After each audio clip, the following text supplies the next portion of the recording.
Hey everybody, this is Brian with Bear Cards 34. Today I've got part 3 in the 1989 Topps and Friends series special. I wanted to start off by showing the Henry Ellard and Mike Rozier 1,000 yard clubs. I'm trying to kind of keep it uniform with showing any 1,000 yard club cards for the teams that played.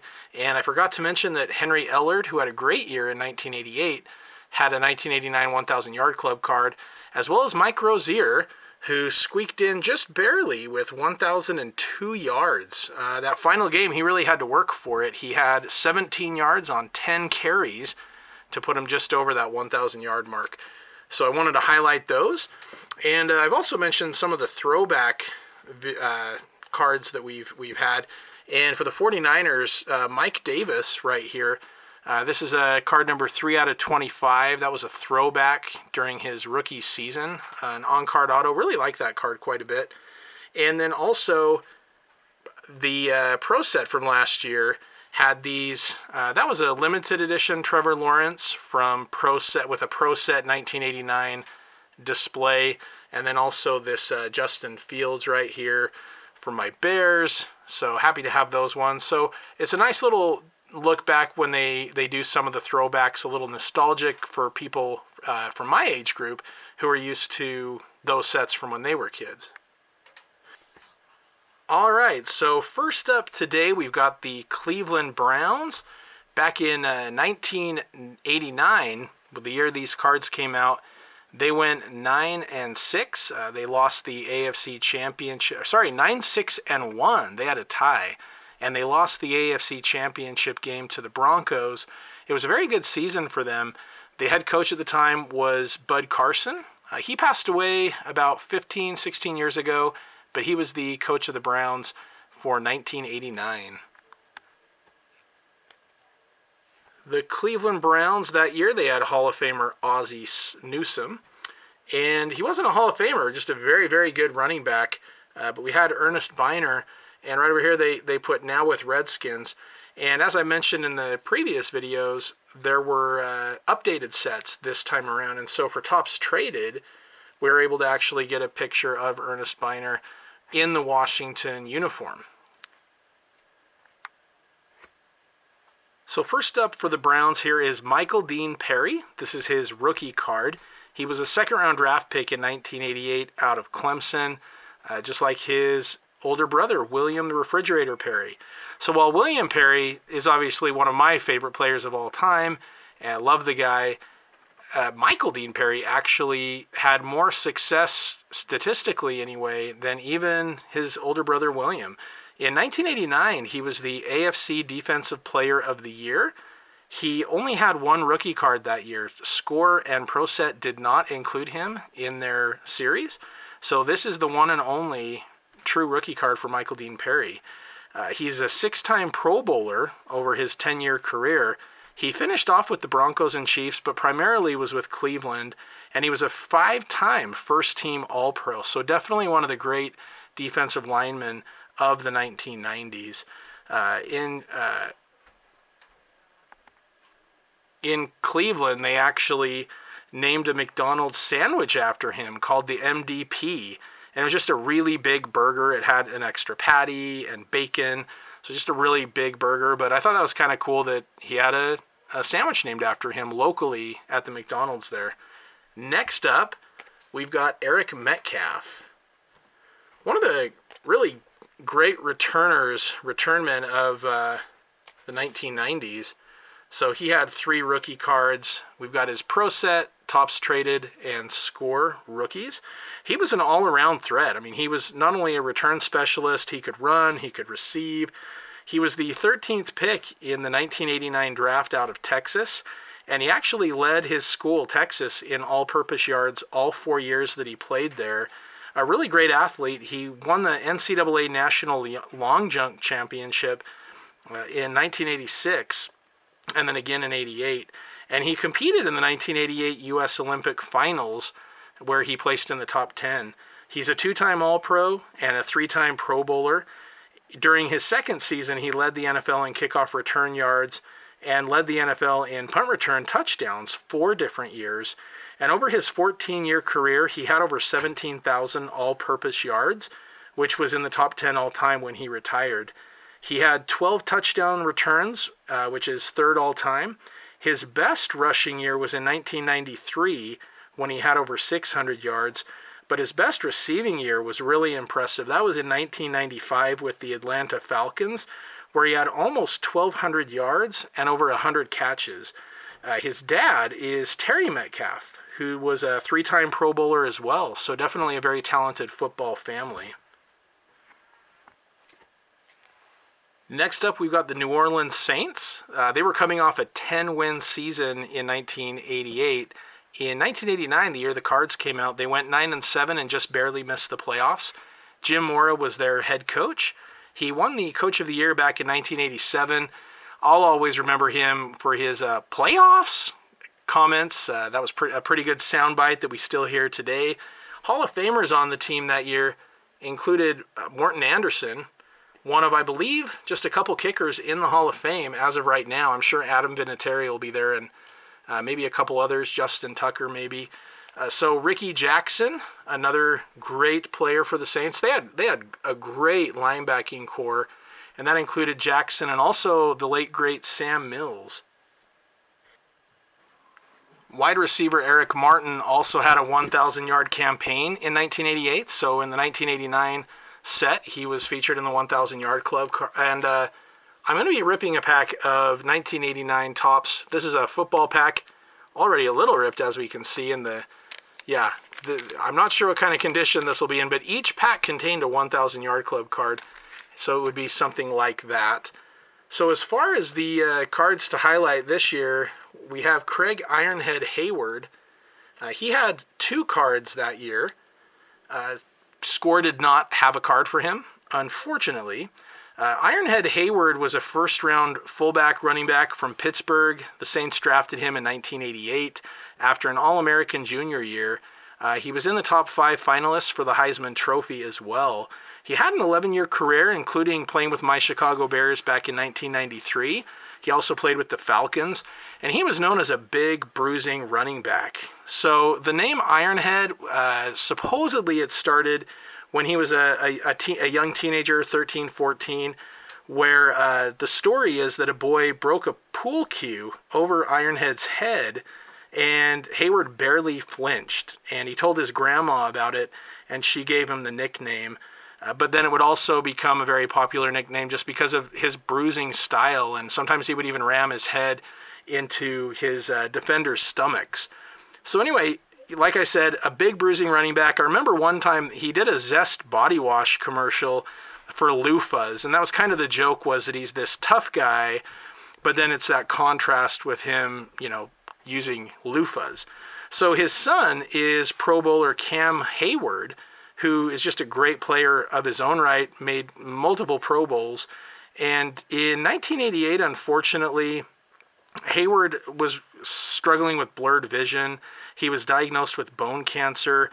He had many, many rounds of chemo and treatment, and he was later found to be cancer-free, but it did end his playing career. And unfortunately, the cancer returned, and he passed away back in 2006 at 39 years old.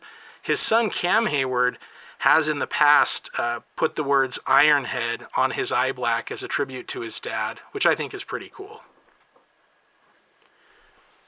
And I'll mention, as a kid, just the nickname alone and his running style made him one of my favorite players. And so I was really thrilled when he was on the Bears for a season. Next up, we've got 1989 rookie Wayne Martin. He was the 19th pick of the draft out of Arkansas. He had an 11-year career all with the Saints, and he only missed 1 game his whole career. He was a very strong, very athletic player. He ended his career with 82.5 quarterback sacks, which is 3rd most in Saints history. He is a member of the Saints Hall of Fame and was a second-team All-Pro back in 1992 when he had 15.5 sacks, yet he didn't make the Pro Bowl for some reason.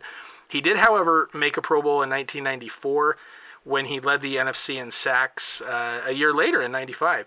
He was part of 4 straight 10-plus sack seasons, and in 2000, he was asked to take a pay cut, and he chose to retire instead.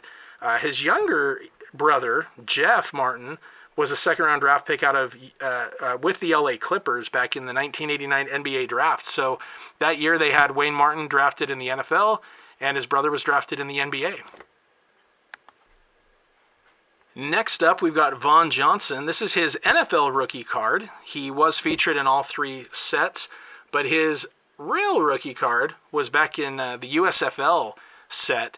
He played initially, although he's from North Carolina State. He was a first-round pick by the Saints, but he spent his first 2 years with the Jacksonville Bulls. He joined the Saints in '86 and played 8 years with New Orleans. He made 4 straight Pro Bowls. He was part of that Dome Patrol. I showed Sam Mills and Jackson earlier. Pat Swilling was there as well, another Pro Bowler. That was definitely one of the best linebacking cores of all time. He's a Saints Hall of Famer. His final year, 1994, he spent with the Philadelphia Eagles, and unfortunately he passed away back in December of 2019 from kidney disease. But he was a great player, just a fantastic player on a team with just unbelievable talent at linebacker. Next up, we've got the New York Giants. This team was very, very good during this time period. In 1989, they went 12-4, won the NFC East. They lost in overtime to the Rams in the divisional playoff game, and the Bill Parcells was the head coach at the time. Hall of Famers included Lawrence Taylor, and someone who I think should be a Hall of Famer but is not was Otis Anderson. And I wanted to just highlight this because this is his first card with the Giants. He had had a fantastic career with the Cardinals. Seemed like his career was pretty much over. Went to the Giants just to be a backup and ended up becoming a 1,000-yard rusher, MVP of a Super Bowl, and just a great running back. So this is the 1989 test of action-packed. They featured 3 teams, the Bears, the Giants, and the Redskins. And then the next year, 1990, is when they released it with every team. So as you can see, it's the exact same design, other than the color on this has the kind of blue, and this one is black. Same design on the back as well. The only difference is where they chose to separate the card. Right here it's in the middle during that 1989 test run, and in 1990 they put it down here near the bottom. But otherwise, as you can see, basically the same design that was released. We also had some 1,000-yard club players, so Lionel Manuel for receiving and Joe Morris for running. As I always like to do for my videos, anytime there's local guys, I like to give them a shout out. So Bart Oats, a Pro Bowl center for the Giants, had a card that year. Another kind of a specialty card right here, we had Frank Gifford.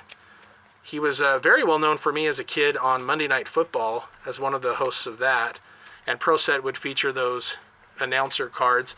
We also had a Lawrence Taylor Predator, one of the great defensive players of all time.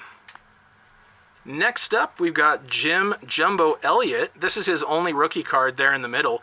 I decided to include him because he had a 14-year career, second-round pick in '88 out of Michigan, where he was a 2-time All-American.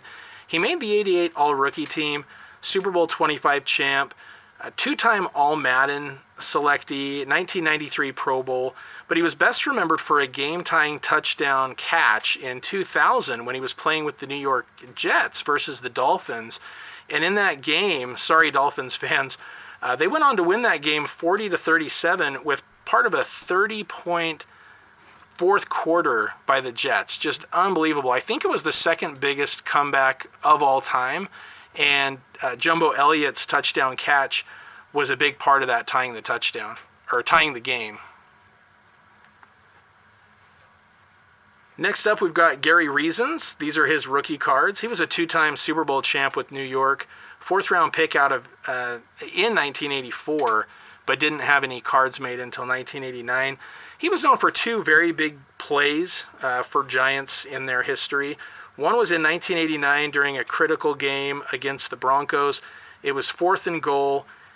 John Elway handed the ball off to Bobby Humphrey, and Reasons and Humphrey both went airborne, and they highlight that in this card right here from ProSet from a year later in 1990.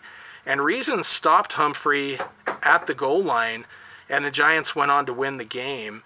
That's a great picture right there of that moment. And then the other big play Reasons made was in the 1990 playoffs versus the 49ers. He ran for 30 yards on a fourth quarter fake punt, which helped them win a really close game, 15-13. And they went on to go on to the Super Bowl, of course, that year. And he's part of the College Football Hall of Fame. All right, so next up we've got Dave Megat, one of the great return men of all time. I was actually debating whether or not to include him in this set after his playing career. Just a lot of really terrible legal issues. He's actually in prison right now, and I think he will be until at least 2034. But I decided to include him just because at the time he was a very big, impactful player in the league for a decade. So in his 10-year career, fifth-round draft pick back in 1989, he was actually an All-Pro his rookie season, two-time second-team All-Pro, Super Bowl champion, Super Bowl 25. In 1989 with New York, he went to the Pro Bowl, and then again in 1996 with the Patriots. Like I said, he's currently in prison. It's like a 30-year sentence, a lot of legal issues, but again, great player when he played. He led the NFL in punt return yardage, had 14,000 all-purpose yards, 29 touchdowns, also threw 8 passes, 4 of which were touchdowns, and his 3,700 punt return yards when he retired was the most in NFL history up to that point. It has since been passed, but at the time, he also has this 1989 action-packed test card or promo card. I don't know if they're test cards, promo cards, but yeah, he was featured with one of those as well. Next up is Brian Williams. He was the 18th pick of the draft in 1989 out of Minnesota. He had an 11-year career and was a Super Bowl 25 champion.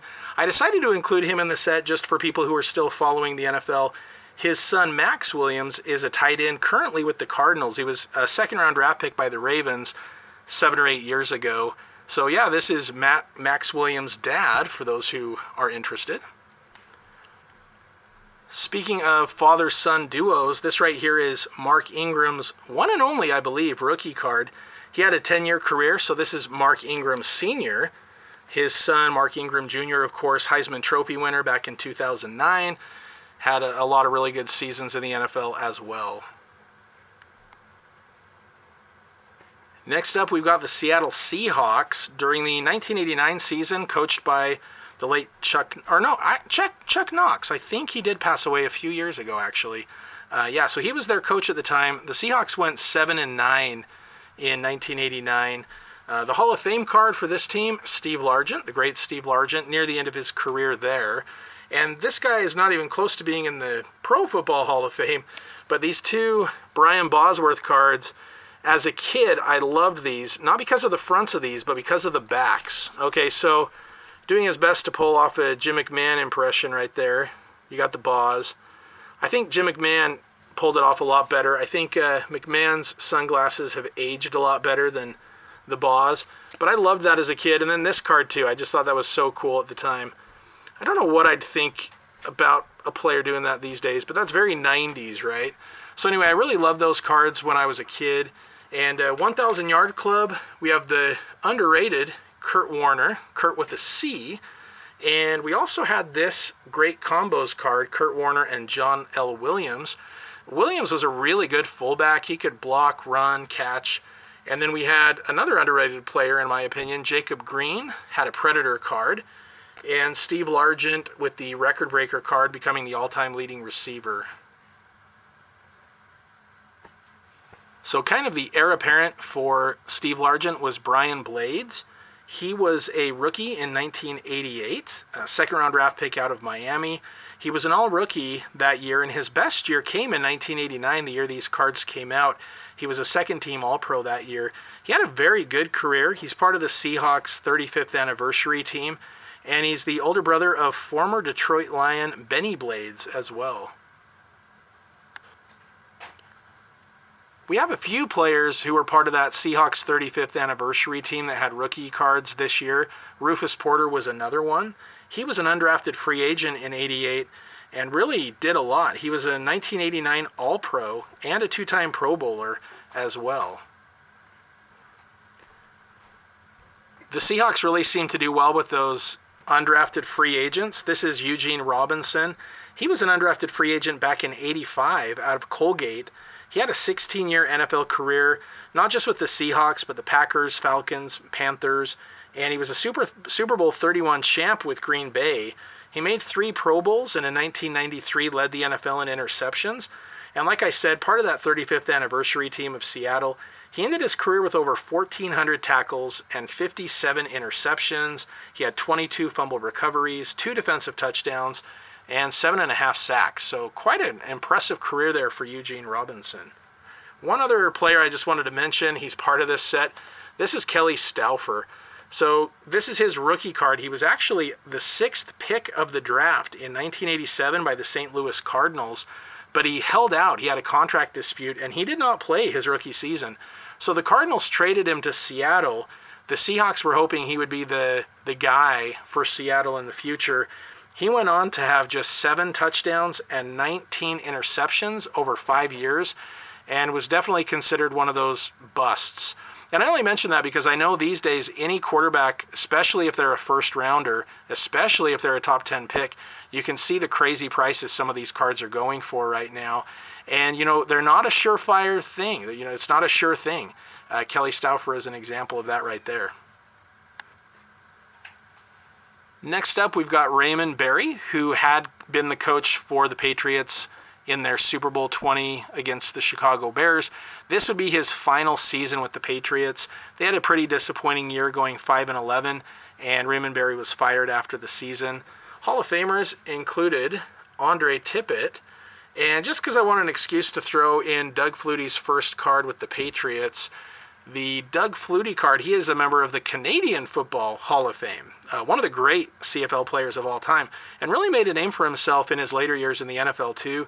Played a year for the Chicago Bears before going on to other things, but a really talented quarterback, no doubt. Next up, we've got a rookie card. This is John Stevens. And John Stevens here, he was the Offensive Rookie of the Year in 1988.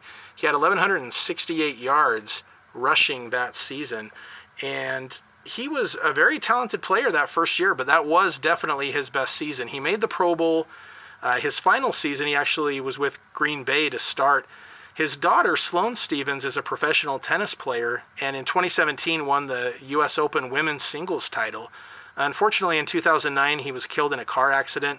He had lost control of his truck, and he was only 43 years old at the time. Stevens also had a 1,000-yard club card to designate that rookie season as well. Now we've got Johnny Rembert's rookie card. He was a big part of the Patriots' run to the Super Bowl after the 1985 season, and he actually started in 1983 as a 4th-round draft pick, but didn't have a card until 1989. He played all 10 years with the Pats, made 2 Pro Bowls, and he's part of the Patriots' All-80s team. Next up, we've got Hartley Dykes. He was a rookie in 1989, and he was a very talented receiver. He was the 16th pick of the draft out of Oklahoma State. He had been college teammates with Thurman Thomas and Barry Sanders. He only played for 2 years with the Patriots, and his career was cut short for 2 injuries. He fractured his kneecap, and he had a really serious eye injury that was a result of a barroom fight. In fact, Irving Fryer was actually involved in that. Irving Fryer saw him being assaulted by multiple people, and so Irving Fryer got involved in that as well to try to help him out. But unfortunately, I think it was his left eye was pretty damaged, his knee was damaged, and so he only had, I think it was 1,344 yards, in 2 years, including about 800 his rookie season.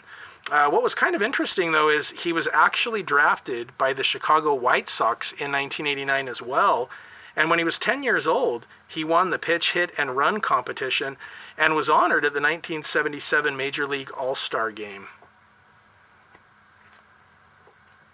So there you go. You know you're a good teammate when you jump into a fight to try to help out. Although I think Irving Fryer actually got into some legal trouble as a result of that, but I know he was trying to help out his teammate there. Next up, we've got Bruce Armstrong, who actually just recently I wrote to this past year one of the few TTMs I've done since I started this channel. And he wrote me back, autographed some cards, was very happy about that. So this is Bruce Armstrong's rookie card. He was the 23rd pick back in 1987. Really one of the great linemen during his time there. He was a 6-time Pro Bowler, played all 14 years with the Patriots. He's a member of the Patriots Hall of Fame. And his number 78 is retired by the team. Last up for today is Lawrence McGrew, Larry McGrew. Now, most of you probably have not heard of him, but he had an 11-year career, 10 of those with the Patriots. He was a second-round draft pick way back in 1980, and I believe that this is his only card, I believe. So, Pro Set from 1989, Larry McGrew rookie card. So the reason I'm including him is because of Super Bowl 20 versus the Bears. He is the guy who was on the receiving end of the hit where William the Refrigerator Perry scored a rushing touchdown. And when Larry McGrew didn't immediately get up, teammates ran over and asked if he was okay. And he's quoted to have replied, "Yeah, I'm fine, but I just made ESPN highlights for eternity." Unfortunately, he passed away from a heart attack at only age 46 back in 2004. And one other really weird, interesting thing is there's a man whose last name was also McGrew who went around impersonating Larry McGrew, and he actually spent some time in prison for that. And one of the things he did was he claimed to be Larry McGrew and stole his identity while he was working in my hometown of Salt Lake City, Utah in the late 90s. And he even told his coworkers, I was the player who William Perry ran over in the end zone to score a touchdown in Super Bowl 20. So just kind of a weird, bizarre story there. And I just thought that was worth including. Okay, so just like the other videos, I'm going to go ahead and open a pack of cards from 1989. I still have this one glossy that I'll save, and I'm not exactly sure how many videos these are going to take, but I'll definitely rip all of these by the time I'm done. So, here we go. We've got the old gum, very old gum. And this is what was common back then, you know, was that you'd get the gum stain from the cards. So the Kansas City team card right there. All right, so there are some great Hall of Fame rookie cards in here. I'd be happy to get any of those. All right, so we got John Settle, 1,000 Yard Club. So there's a good rookie card right there. Keith Jackson, Clarence Verdun, Pat Leahy, the great Dave Duerson. Love Dave Duerson. DJ Dozier, Cornelius Bennett, second-year card. Merrill Hodge. Got a Topps checklist. Got Mickey Schuler of the Jets. Roger Craig, awesome player. Receiving leaders, Ellard and Toon. Paul Palmer, Jim Everett, and Aaron Cox. That's his rookie card right there. All right, very nice. All right, well, everybody, I just want to thank you guys if you stuck around to watch the whole video. Really appreciate that. Thank you so much for, watching, for the great comments. I really appreciate that. These videos are a lot of fun for me to do. They're a labor of love, but I really enjoy doing these. So thank you for commenting, engaging. Feel free to like and subscribe. I'll be back with another round from this series probably next week. So everybody take care, and I will be with you next time. And as always, go Bears.